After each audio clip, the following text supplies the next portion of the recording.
With you? In love with a pig? Oh, wait till I tell the guys in marketing.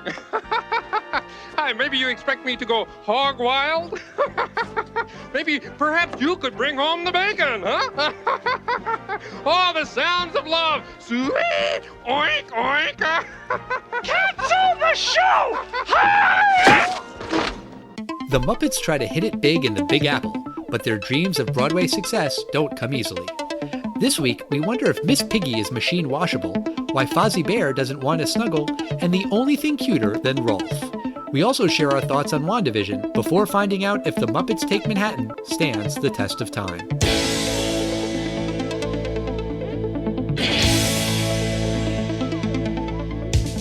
Test of time, James and Alan have their say. Do the movies you love still hold up today? James says gladiator with a glut. Alan says as a father blah blah. It's the test of time, James and Alan have their say. Do the movies you love still hold up today? Test of time, James and Alan have their say. Do the movies you love still hold up today? Hello, everybody, and welcome to the Test of Time podcast. My name is Alan Noah, and joining me, virtually that is my co-host, James Brief. How you doing there, James? I'm good, Al. How are you? How's everyone over there in Long Island land? I think it's just Long Island. I think Long Island land would be a little repetitive. I can't speak for everyone on Long Island, but the people in my house are all doing well. People and dogs. The dogs are doing well, too. How's everyone in Manhattan? I can speak for everyone in Manhattan. They are sick of coronavirus and quarantine. I hear that the Muppets took Manhattan. Is that accurate? Yeah, that's true. They took it back in 1984.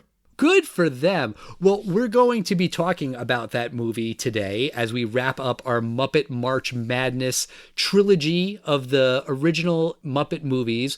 But first, let's take a minute and talk about WandaVision.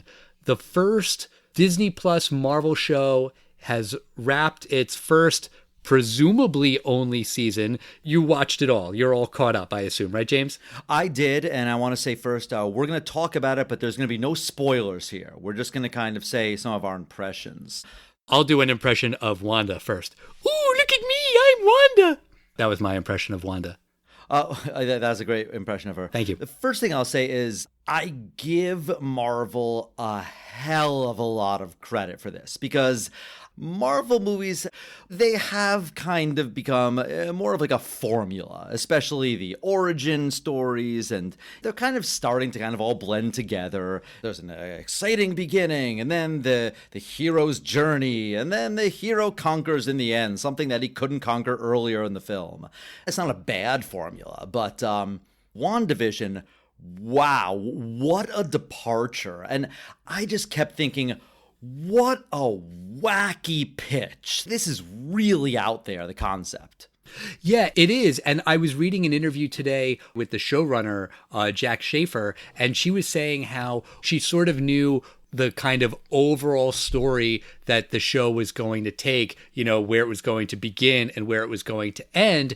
And she felt that sort of telling it in a linear A to B to C format, that just seemed really boring. And so when they were able to sort of reframe it around these old sitcoms, that was like this light bulb moment for her. And she was like, yes, that's how we can tell this story. That's our way in. And you're right. I mean, it does defy the Marvel conventions. There's very little fighting and like punching, you know, like good guys versus bad guys. There's some of that. It certainly seems like that's going to be a bigger element of the Falcon and Winter Soldier. And there's nothing wrong with that. I've enjoyed that in the Marvel movies. But I think at its core, WandaVision was really more of a character study. And you can only do that to a degree in a superhero movie. But over the course of these 9 episodes, we, the audience, really got to know and understand this character who really was not on screen for all that much in the movies that she was in.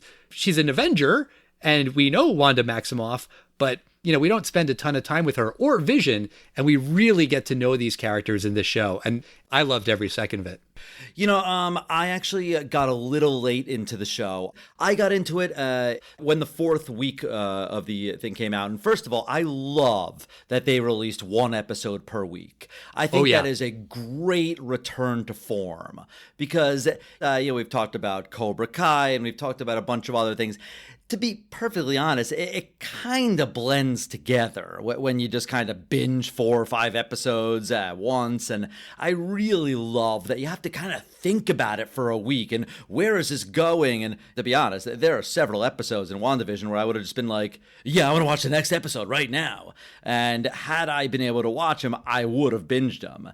By releasing them one at a time, it also makes it appointment television watching. It gets people talking online on Twitter, and then people have a week to develop theories and notice Easter eggs and dissect every little thing, which keeps it in the conversation more than if they just dropped all 9 episodes one day at midnight. That makes it just more of a flash in the pan. Yeah, and like I said, I came in at episode 4, and I was talking to a high school friend of mine, and he was like, yeah, it's real interesting. You should watch it, because I was a little iffy on it, or I was kind of like, I'll wait till it's all out at the end. And he told me, he said, you have to wait till episode 3.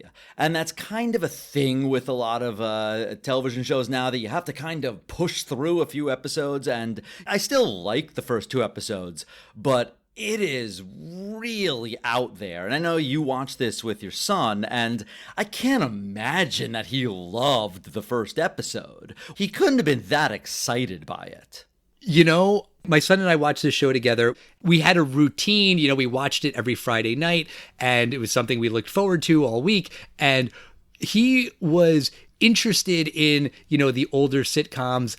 I don't know a ton about the older sitcoms. As they got till the 80s and 90s, I was able to tell him a little bit more about those shows because they were, shows I've watched and was more familiar with.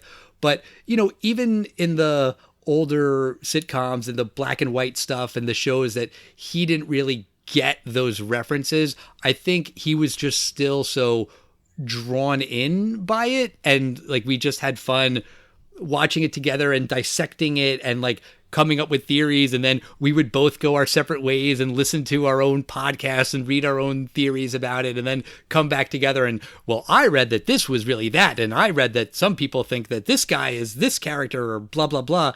And it was still just really enjoyable. I don't think you have to be well versed in the nuances of the Dick Van Dyke Show to really love the show. Maybe it helps on some level, but I don't think it really matters.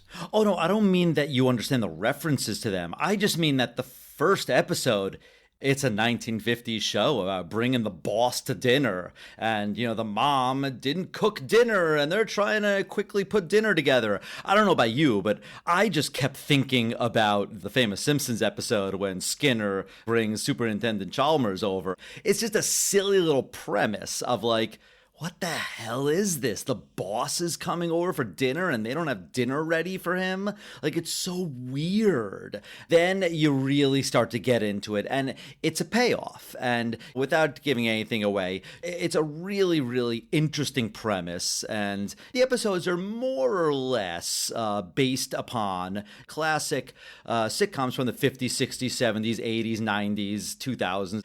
The first episode, I think, is filmed in a 4:3 ratio, and then they get into the 16:9 widescreen. I thought the cinematography was great. I have to give Elizabeth Olsen credit. She is fantastic. I mean, we all know Paul Bettany. He's a fantastic actor. I think he's been nominated for a number of awards. He's in these acclaimed films, A Beautiful Mind and Master and Commander. He's an Oscar caliber guy.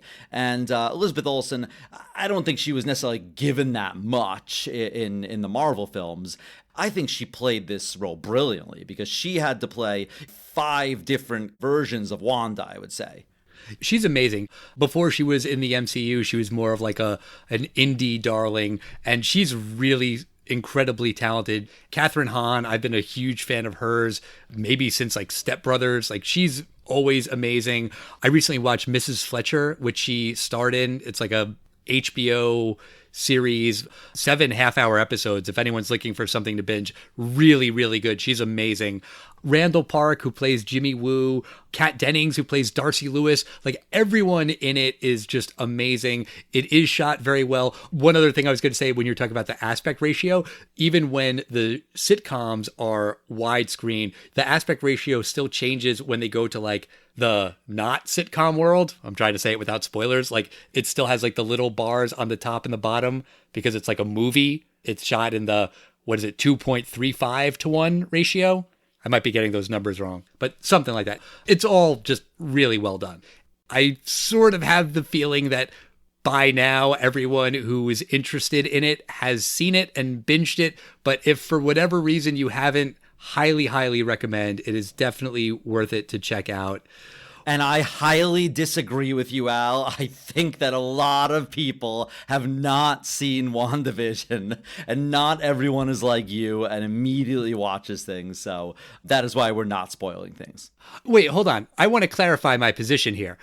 I'm not saying that everybody in the world has seen it. What I'm saying is that everybody who cares about it and would be mad about having it spoiled has already seen it. Not everyone has Disney Plus. I don't care about Disney Plus, really. A family member has Disney Plus, so I have access to it. I have no interest in paying $120 a year for this stuff. I understand that not everyone has Disney Plus. I'm just saying that the people who are really, really into it, they've got a password and they've seen it. But I will ask our listeners, who's right, me or James? Are there people out there who are interested in WandaVision, who really want to see it, but haven't watched it yet? Or if you really wanted to see it, have you already seen it? Tweet at us, Instagram, Facebook, email us. We're at Test of Time Pod on all the social media channels, the Test of Time Podcast at gmail.com. Write us and let us know. I'm curious. We will let the listeners decide who is right. Shall we?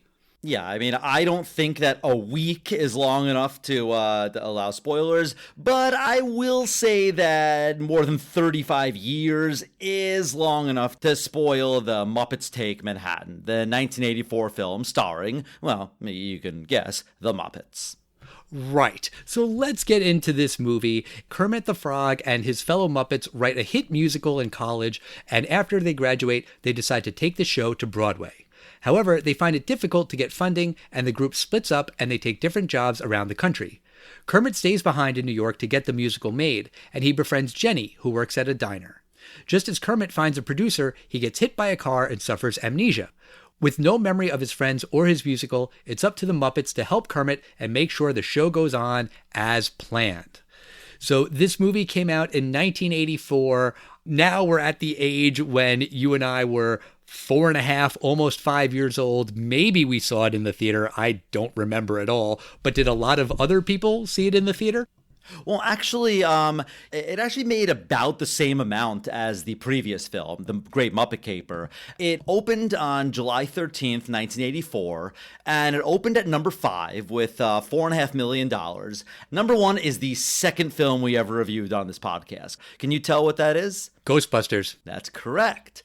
Number 2 is a film that we also reviewed, and I will say that the sequel is one of the wackiest, greatest departures from the first film that we've ever reviewed. Gremlins. That's right. Very good. Number 3 is a film that we both said didn't stand the test of time. You were very, very mean to this film, and I thought it's a fantastic premise that deserves to be remade. It's a Star Wars ripoff. What was the name of that terrible movie? Super Space Jerk or something. Stupid Space Jerk, also known as The Last Starfighter. Yeah, that's what I said, basically. That opened this weekend as well, and that made $6 million as opposed to Muppets Take Manhattan. And number 4 is a movie about a series that I have just mentioned earlier in this podcast. A series now on Netflix. Karate Kid? That's right, yeah. So we've reviewed the top 4 films from this July weekend. The top 5, rather. After today, the top 5 films. Last week, you actually mentioned that, when we were reviewing this, I wouldn't be able to watch this on Disney Plus. And the rights to this are kind of weird. Yeah, it's basically that the distribution for the first two movies was done by this company, ITC Films, but then that company was having a lot of financial problems, so TriStar took over. And then when Disney bought the rights to the Muppets, they didn't get these particular rights. So this movie and Muppets from Space and the made-for-video Kermit Swamp Years all have their home video rights owned by Sony, not Walt Disney Studios. So that's why they are not on Disney Plus. I think it's a shame that it's not on Disney Plus, but it wasn't a problem for me because I own it on DVD. I have it right here. So I was able to watch the movie, no problem. But I would hope that Disney forks over whatever money they need to Sony to get the rights. It is a glaring omission in their Muppets catalog. Yeah. So let's get into this film. I'll give it credit. I was not interested in yet another origin story of how all the Muppets meet each other, because in the Muppets Take Manhattan, all the Muppets know each other. It starts at this place called Danhurst College, and the Muppets are putting on a musical. And the musical number is appropriate for all the Muppets being together again. It's an opening song called Together Again. And it's a very, Hammerstein, Rodgers and Hammerstein kind of Broadway number. Together again. Gee, it's good to be together again. I just can't imagine that you've ever been gone. It's not starting over, it's just going on. This is a catchy song. Yes, this is a catchy song. They did a version of it in the latest Muppets movie, Muppets Most Wanted, called Together Again, Again. But yeah, the musical is a smash hit. Everybody at Danhurst College loves it. And someone in the audience says, you should take it to Broadway. And then they decide, okay, we will take it to Broadway. One quick note about that opening scene, there was something that really didn't stand the test of time when Animal starts chasing a woman in the crowd and just yells, woman, woman, woman, which is a thing that Animal does. But I was reading about how Pepe Le Pew has been cut out of the Space Jam sequel. And I was thinking oh, this kind of joke wouldn't fly today. Just this wildly inappropriate, sexist, chauvinistic behavior that's kind of just there for no reason. Yeah, and I read that Pepe Le Pew was canceled, but I actually think that would be a perfect opportunity to keep Pepe Le Pew in there and then someone just say that this is totally gross. Although, it's not really the kind of film that you're necessarily wanting to do that in, so I understand that. That was the scene where he was going to learn about consent and everything, and they cut it anyway. And then the woman who was in the scene was mad about that. Oh, it would have been kind of meta, unless it just doesn't really fit the flow of more or less like a little kid's film. But I always hated Pepe Le Pew. I thought it was very stupid. I always thought it was the exact same cartoon every single time. And I really didn't like the particular premise of the cartoon. Pepe Le Pew would not be missed by me. We'll save that for our Space Jam episode coming this summer when the sequel hits. But the guys go to New York City and they sleep in the bus station. I don't think they ever use the words Port Authority, but I guess that's where it is. I mean, that's the bus station in New York. And they all sleep in these lockers. And Janice, who we were talking about in the Muppet movie episode, she says, I'll trade with anyone who has a jacuzzi. And I don't know why, but when my sister and I were kids, we used to say that all the time. And anytime anyone would say the word jacuzzi, we would just say jacuzzi in that Janice voice. And, it's funny because they are lockers at the Port Authority. They don't come with jacuzzis. But it works for the Muppets because, they can sleep there. It's convenient. I thought that was a cute joke that they sleep in the lockers. But they quickly go and try to get their musical put on Broadway. And they go to this Broadway producer, and his name is Martin Price. He's played by Dabney Coleman. From 9 to 5. and Drexel's class fame. I did not remember this film, although I will say later there is one scene that was like, oh, I totally know this film. I did think it was interesting that, like, why is this guy immediately very receptive to them? And he doesn't even want to hear what the story's about. He's like, yeah, let's put it on Broadway. Oh, absolutely, this is great. I don't even need to know the premise. And even Kermit's like, don't you want to hear like some of the songs? And they keep trying to tell him what the opening number is, and they're about to go into the Together Again song, but yeah, well, whatever, we'll put it on Broadway in 2 weeks. And then they find out the catch, and he goes, yeah, I just need $300. And they're like, we don't have $300. And he goes, $300 from each of you. It's basically a scam. As soon as it's revealed that this guy is a con man, he is attacked by Animal, and then Camilla attacks him. Eventually, the police get him, and Gonzo gives mouth-to-beak resuscitation to Camilla, and Miss Piggy is like, is Camilla okay? And Gonzo says, yeah, but I think we're engaged. And then he does like the little like eyebrow raise, which is maybe a little Pepe Le Pew-esque in that gag. But then they go to seek other producers, and it's this montage of rejections. Everywhere they go, they get doors slammed in their face. No one is at all interested in their production. And one day they're walking to a diner to get something to eat, and Kermit kind of snaps because all of the Muppets are like, Kermit, what should we do? Kermit, should we do this? Kermit, should we do that? He's like, why is everyone asking me? Why am I always a leader? Why do I have to solve everything? And in that moment, you kind of feel like, damn, Kermit, but also like, damn, guys, why are you always like making Kermit be your fixer? Like, Kermit can't solve everything. He's just one frog. I felt really bad for Kermit in that moment. Well, there is an element of that throughout this film, that Kermit also has his own guilt of like, oh, everyone's depending on me, and if I can't come through with this, then everyone fails. Yeah, and he's not wrong to feel that way, but they go into this diner and sort of proving the point that it all rests on Kermit. They have no money, but Kermit asks the guy at the diner if they can get some food and maybe they'll work it off. But the old man who works at the diner is very kind and says that he'll give them free soup. Actually, he doesn't really say that. He goes on this like long speech about peoples is peoples.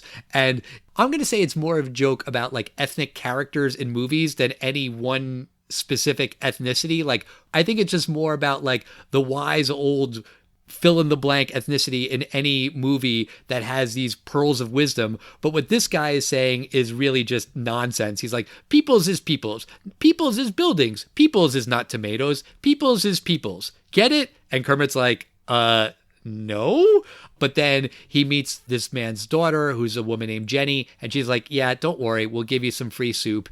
And they're very kind to all of the Muppets, but obviously Miss Piggy doesn't like that there's a pretty young woman being kind to Kermit. Yeah, and this character, Jenny, I feel like this is the kind of character that, like, little kids all had like a crush on her. She's very like almost like Mary Poppins-esque, and she's very bubbly and sweet. She just has this kind of like classic, like almost Disney Snow White like look to her. It's funny you say that because Courtney was saying that when she was a little girl watching this movie, she wished that Jenny was her big sister. There was just something like kind of like big sisterly about her. This actress, she really hasn't gone on to do very much. Her name's Juliana Donald. I mean, she's still working, but there was nothing on her IMDb page that really jumped out at me of like, oh, she's that person from that movie, which is a shame. This was like one of her first movies, and I guess maybe they thought she was going to be the next big thing, and it didn't really work out for her, unfortunately. But so everyone else decides that they are being a burden to Kermit, so all the Muppets go off and do their own thing. We check in with them a little bit later on, but Miss Piggy says her goodbyes. There's like a moment on like the train platform where, you know, she and Kermit say goodbye, but she stays behind. Oh, also, we should mention that she and Kermit are kind of engaged. Like in the very first scene, they're talking about once they have enough money, they're going to get married. So it's sad that all of the other Muppets are going their own separate ways because they're very close and they're friends. But for Kermit and Miss Piggy, I mean, they're in love in this movie. But she stays behind in New York because she wants to keep an eye on Kermit. And Kermit is working with Jenny to try to get their musical made. And he has this one scheme where he's going to act like a big time producer, and he goes into this agent's office and he's just schmoozing and using all of these like California isms of like, hey, you're beautiful, don't call me, I'll call you, hey, I got this show, it's dynamite, you're gonna want to do it, it is dynamite. And the producer that he hands the script to is John Landis, famous director, and as soon as Kermit walks out of the room, he just tosses the script in the garbage can. But while he and Jenny are making all of these plans and all of these schemes, Miss Piggy is watching them and she sees them sort of hug, and that gets her really mad. And then she goes and complains to her coworker. She's working at a department store, and this coworker is Joan Rivers. Yeah, and I always loved the late Joan Rivers. She's always great. And this is a cameo, so it's not like, whoa, blew me away. But I liked her working with Miss Piggy. They were funny enough. I was reading in the trivia that they did a few takes and it just wasn't really like connecting for whatever reason. And Frank Oz, who directed this movie, this is the first movie he directed solo. He and Jim Henson co-directed The Dark Crystal. But Frank Oz is also Miss Piggy, and he suggested that someone get Joan Rivers and himself 2 gin and tonics, and after they had those drinks, then they did the scene that's in the movie, which is a little bit bonkers. Like, Joan Rivers is like putting all of this makeup on herself and Miss Piggy looks really weird, but it's really funny. I think this is one of the better cameos in the Muppet movies because it really kind of just leans into Joan Rivers' talent, you know, just kind of her ability to be really, really funny.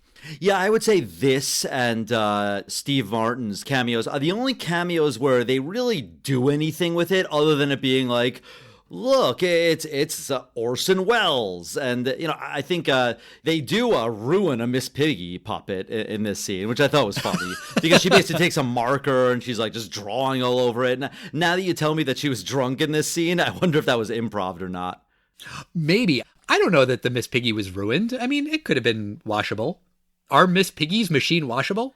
I don't know, but I assume in almost like a creepy way that you would not want to show kids. There were probably like 7 Kermits and, you know, 7 Miss Piggies on every set just in case, you know, something bad happened to one of them.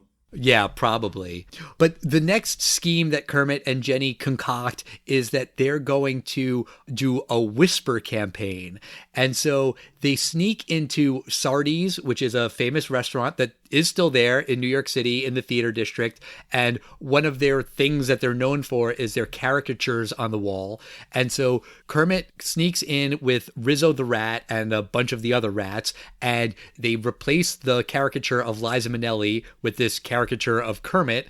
And then they have all the rats run around the restaurant and say, oh, have you heard about Manhattan Melodies? Oh, yeah, it's this great new show. Oh, a big-time producer is going to buy it.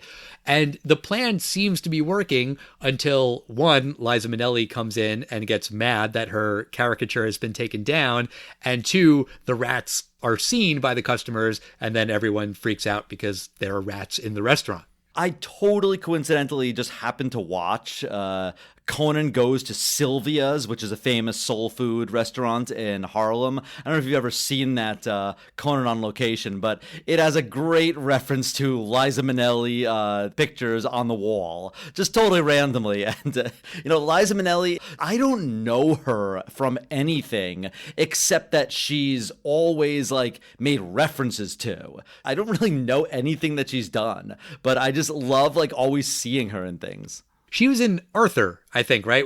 Which is a movie that we're going to review at some point, I guess.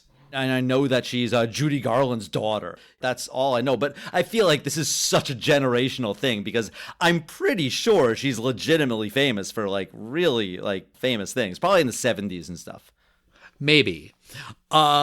But there's another cameo in the next scene when Kermit and Jenny are going for a jog in Central Park, and Miss Piggy is still watching them, and Miss Piggy is mugged, which is maybe a test of time thing, like back in the 80s and 90s. Like if you went for a jog in Central Park, you might get mugged. I feel like now people consider Central Park pretty safe, but I think back in the 80s, 90s, not so much. Yeah, I agree with you. Central Park used to be a bad place. Yeah. But you can't just steal Miss Piggy's purse and expect to get away with it. Miss Piggy goes into berserker mode. She starts chasing down the guy who mugged her. She steals some guy's roller skates, but it's not some guy. It's Gregory Hines, which kind of like Liza Minnelli. I know who Gregory Hines is. I recognize him. I know he's a famous tap dancer. I don't really know much else about him. I couldn't list a ton of credits and things that he's done. He was in a movie called White Nights that I was obsessed with as a kid for some strange reason. I have no idea why. It was him and Mikhail Baryshnikov. Interesting. But my kids thought this scene was really funny, and it is. It's funny as Miss Piggy is chasing down the mugger, and she's on these roller skates, and she tackles him, and then, of course, Kermit finds Miss Piggy, and it's this weird kind of reunion because, oh, I'm glad to see you, but also you've been hugging this other girl, and who is this Jenny character? And while they're fighting, Gregory Hines is just trying to get his roller skates back, and he's like, you guys fight, and I'll just unlace the skates myself. And then he's kind of interjecting commentary of wait, you're hugging this other girl? Wait, but you were spying on him? And he's kind of this in-between guy. I thought that was pretty funny. Yeah, the only problem I have with this scene is the same as the Great Muppet Caper motorcycle scene.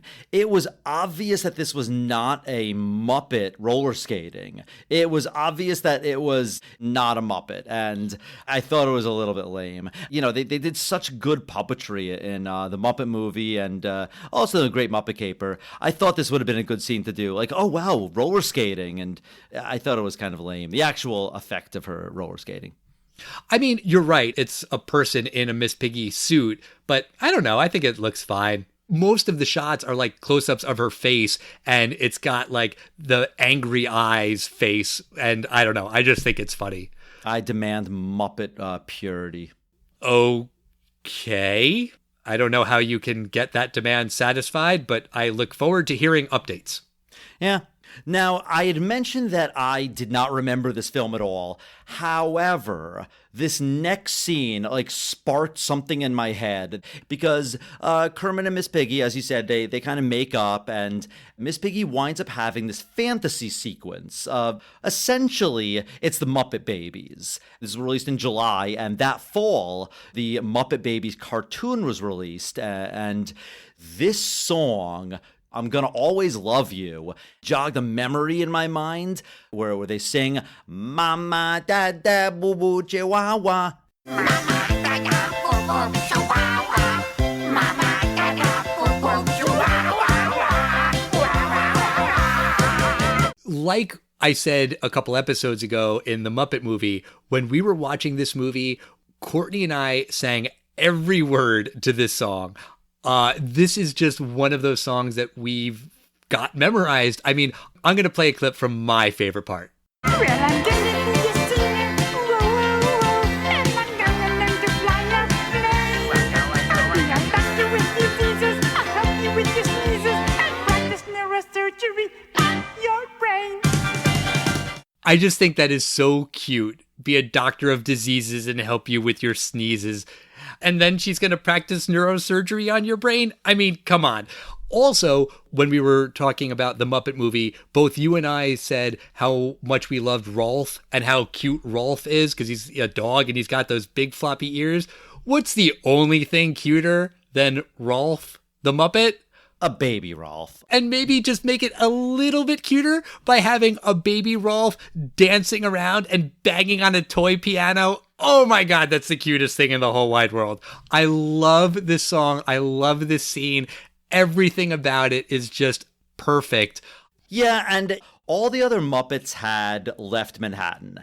I don't know if maybe they didn't have a complete story or whatnot, but it just seemed like it goes into little episodes here where let's just do a mini movie about Rowlf, and let's do a mini movie about Gonzo, and a mini movie about Dr. Teeth and Electric Mayhem, because they all have their own little thing going on.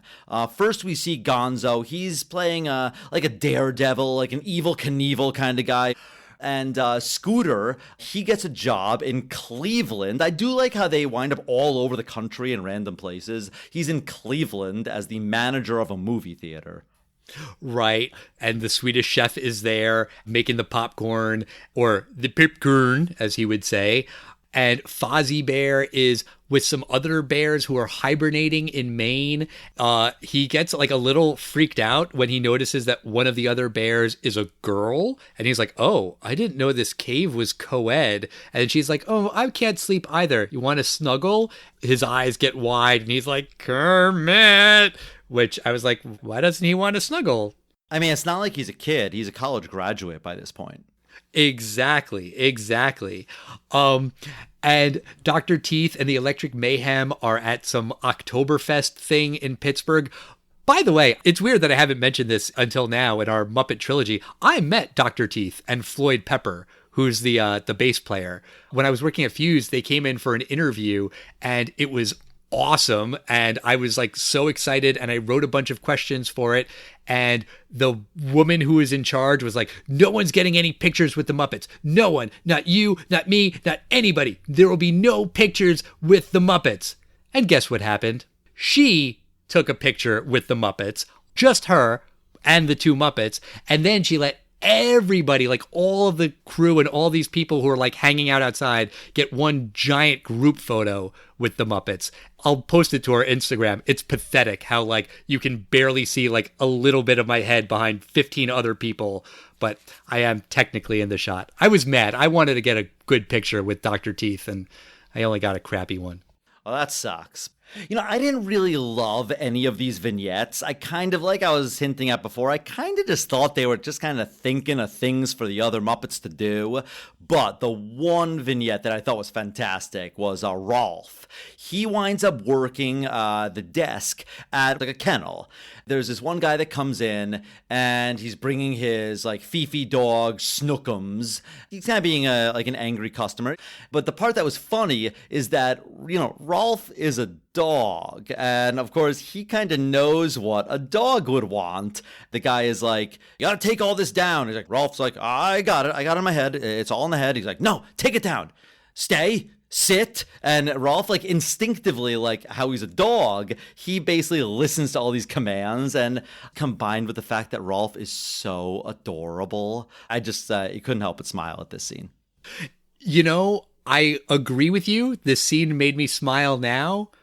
But I remember when I was a kid, this scene made me very, very sad because it ends with Rowlf and all of the other dogs howling and saying, I just want to go home. Arr!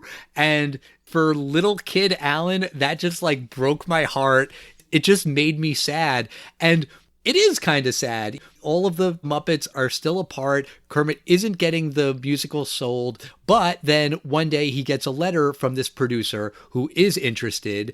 It's supposedly from this producer named Bernard Crawford, but it was actually written by his son, Ronnie Crawford. He thinks that Manhattan Melodies is good. He wants to produce it. The father, Bernard Crawford, is Art Carney.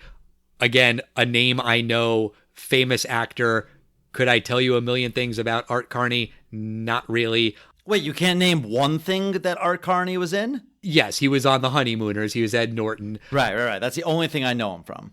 I feel like he's famous for other things too. Maybe, or maybe not. Maybe he's only famous for that. I have no idea.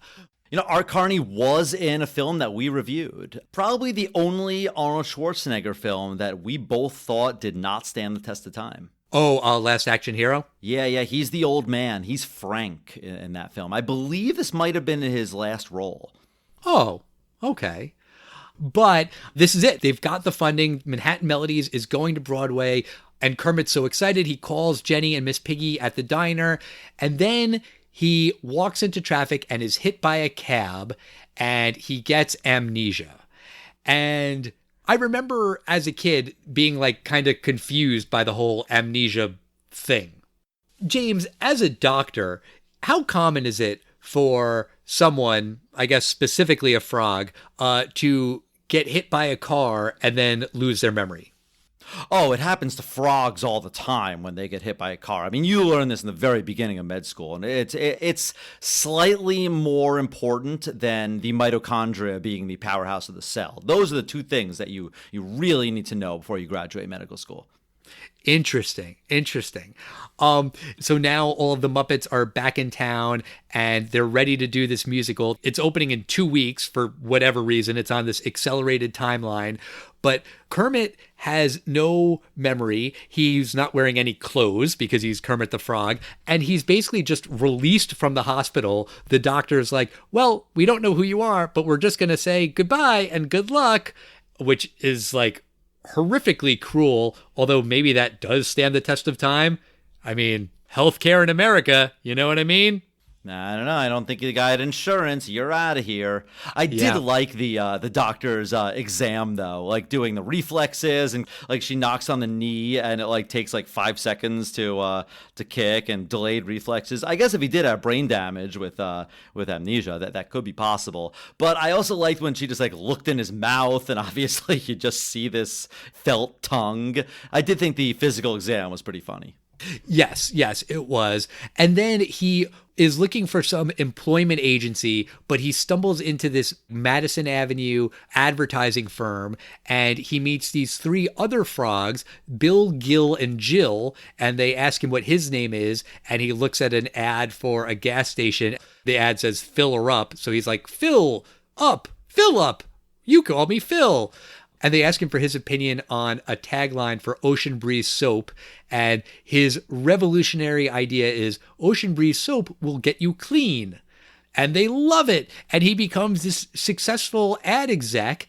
And he's living this life as Phil the Madman until one day when he and the other frogs are hungry and they go into the diner where Jenny works and all the other Muppets are sitting around sad because they don't know where Kermit is.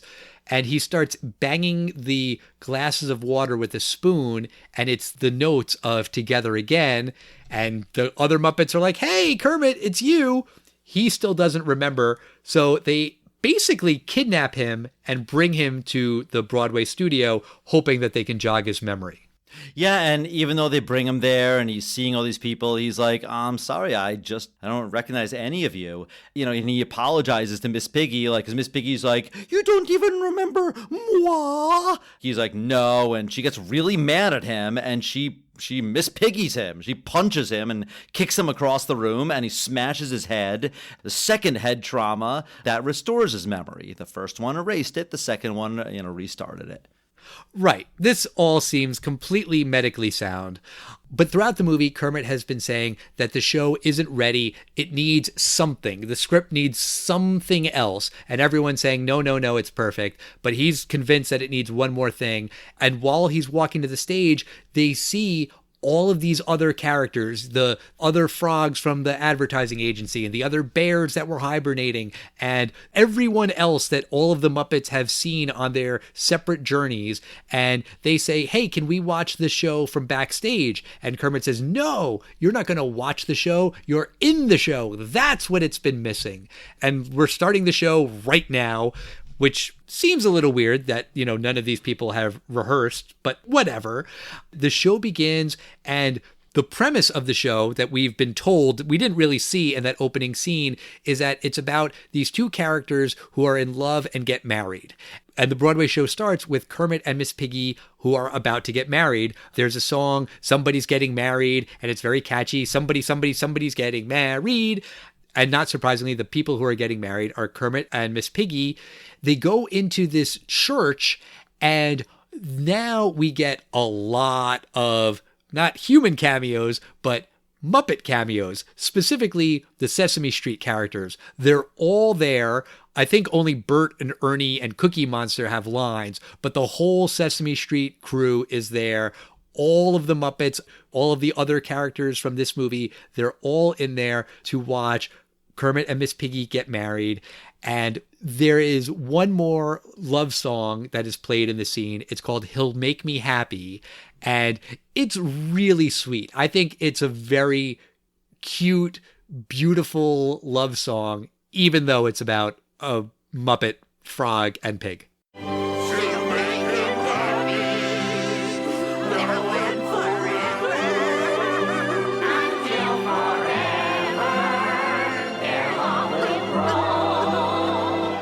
I have to say, I thought this was kind of a boring number, to be honest. You just don't like slow songs. I don't. Well, it's not true about all of them, but this was a particularly boring, slow song. But the little twist is that, it's supposed to be just a musical and Kermit and Piggy are acting in it. But at the last minute, it's the wedding scene. And Kermit had mentioned, he's like, hey, I thought Gonzo was going to play the minister. But it's a real, Catholic priest or minister, I guess. And it turns out he's really marrying Kermit and Piggy.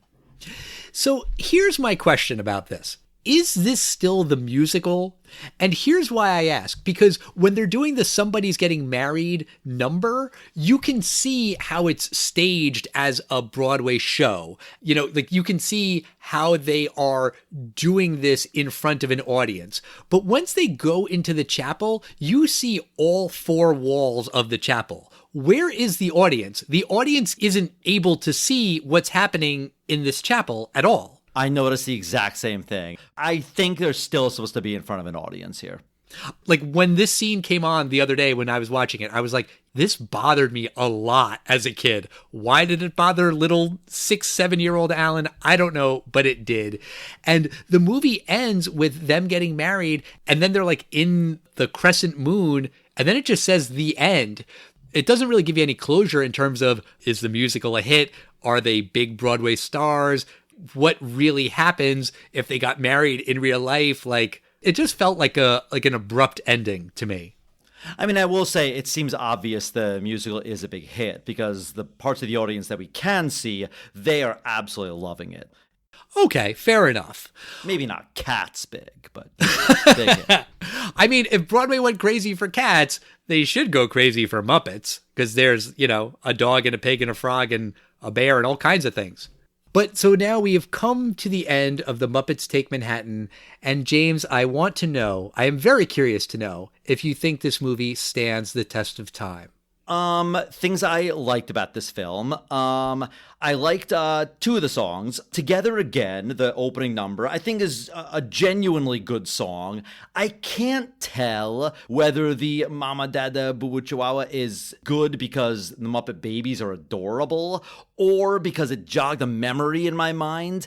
But I didn't really like any of the other songs. Then again, I wasn't crazy about a lot of the songs in a lot of the movies.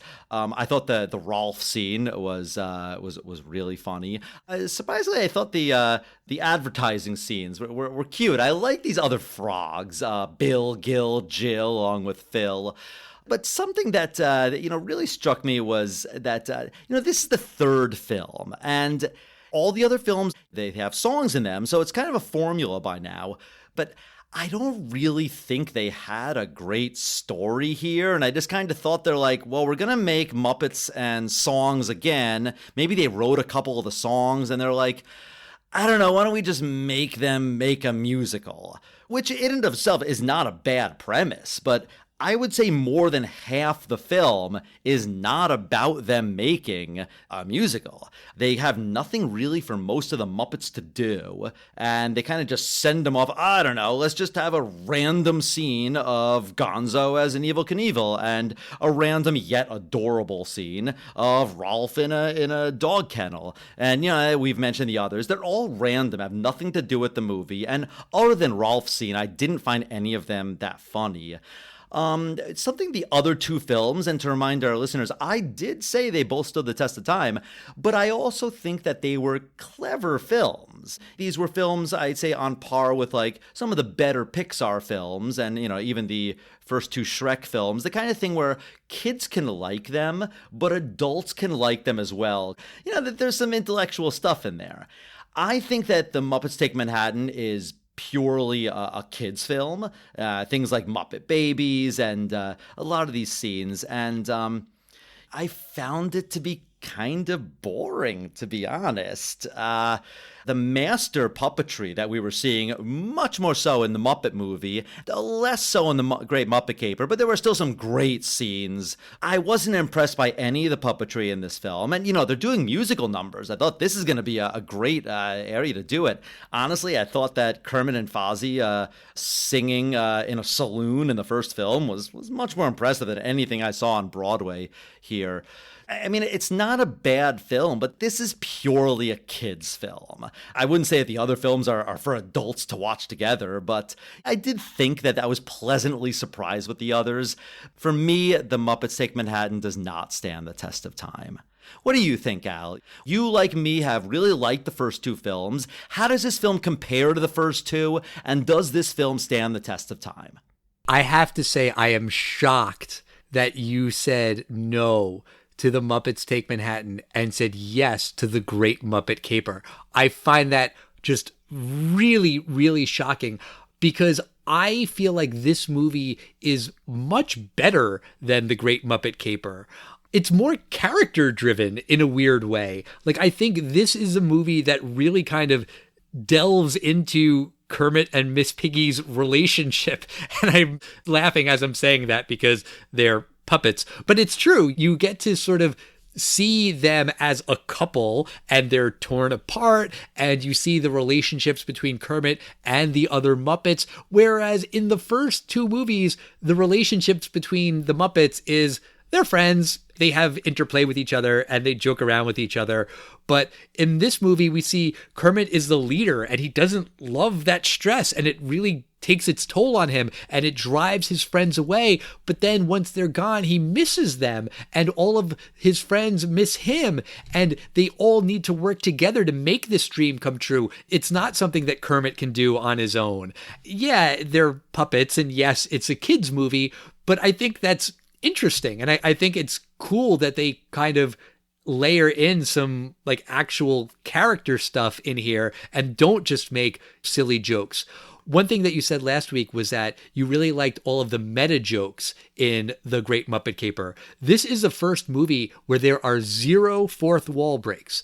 This is a movie without any winks to the audience. There's no jokes about let's read the script to the movie, without looking to the audience or anything like that. Maybe subconsciously that bothered you. Maybe not. I don't know. I just thought that this film was more cute than funny. Well, regardless, I really like what this movie has. I think the songs are really, really strong, specifically Together Again and I'm Gonna Always Love You, what you call Boop Boop Chihuahua, which is funny, and He'll Make Me Happy. Even Somebody's Getting Married. I think those are really, really catchy songs. The score was nominated for an Oscar, by the way, and it lost to Purple Rain by Prince, which is another movie we'll have to do on the podcast at some point. How does that song go, Al? Purple rain, purple rain. I mean, it's insulting for me to do Prince. But I will say that this movie does have two things that really should count as major strikes against it. One is the fact that this is a theatrical movie that sort of had like a scene that basically functioned as a backdoor pilot for a cartoon that was going to come out a couple months later, that they were like, hey, do you think these Muppet Babies are cute? Good. Well, in a couple months, watch Muppet Babies on Saturday mornings. Like, that should really bother me. But the song is just so good. And the little baby dancing Rowlf is so adorable. I don't care.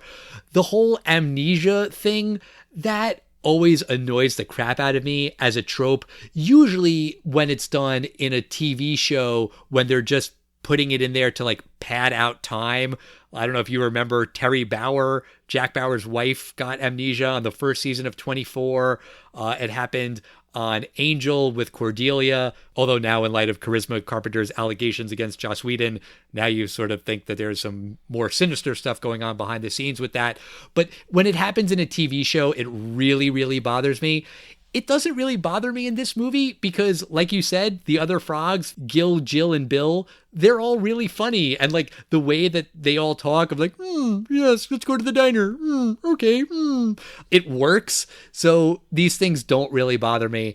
I think it's clear that this movie definitely stands the test of time. It is a wonderful movie. It sucks that it's not on Disney Plus. I encourage people to watch it if they haven't seen it. It should be noted that this was the last Muppet movie made before Jim Henson's death. The Muppet Christmas Carol, Muppet Treasure Island, Muppets from Space, those were all done without Jim Henson. A guy named Steve Whitmire played Kermit the Frog in those movies, and even The Muppets with Jason Segel and Muppets Most Wanted. He no longer does the voice. He was fired. There were all these allegations about him, but he does sound different. You can laugh at me if you want, but I was listening to a Muppets playlist on Spotify, and when you listen to the Rainbow Connection from the Muppet movie and the Rainbow Connection from 2011's The Muppets, Kermit sounds different. It's not bad. He sounds fine. It's great that they continued with the franchise, but it's just not the same. And these are like the original 3 Muppet movies, and that's why we did the 3 of them. I do just want to ask you, James, because you said that you weren't a big Muppets fan when we started. Did watching these movies change your opinion of the Muppets at all?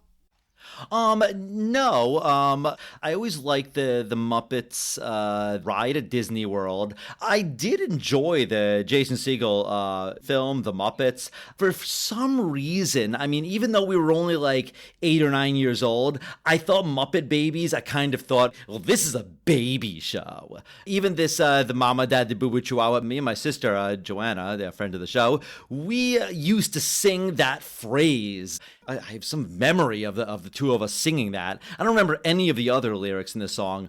I think that maybe had I watched this with kids and seen how much kids enjoy this, I admit it might have influenced me. I could imagine that had I seen this with some young kids that really loved it, I could see the charm in it. But I watched this particular one by myself, and I watched the other two with my girlfriend. Watching this one alone, it's not the thing that, a 40-year-old guy watching alone. It's just not as charming. So I'll admit it wasn't the best environment to watch it. Next time you watch a kids movie, you definitely have to bring your niece and nephews over or kidnap some kids and just make them watch a movie with you. I should definitely kidnap some kids. Advice from Alan. I mean, just for an hour and a half and then give them back. Make sure they're unharmed. Lure them to your apartment with candy. That way they'll know that you're a safe grown-up. Well, thank you for talking about these Muppet movies with me, James. I appreciate that you did that. Listeners, if you really want us to watch The Muppet Christmas Carol and Muppet Treasure Island and Muppets from Space, let us know on Twitter, on Facebook, on Instagram. I'm not really that motivated to watch them, but if people want us to, let us know. I mean, I'm always in favor of watching a Tim Curry film, so that's Muppet Treasure Island. And then, Michael Caine, and for Christmas, I could watch Muppet Christmas Carol. Indeed.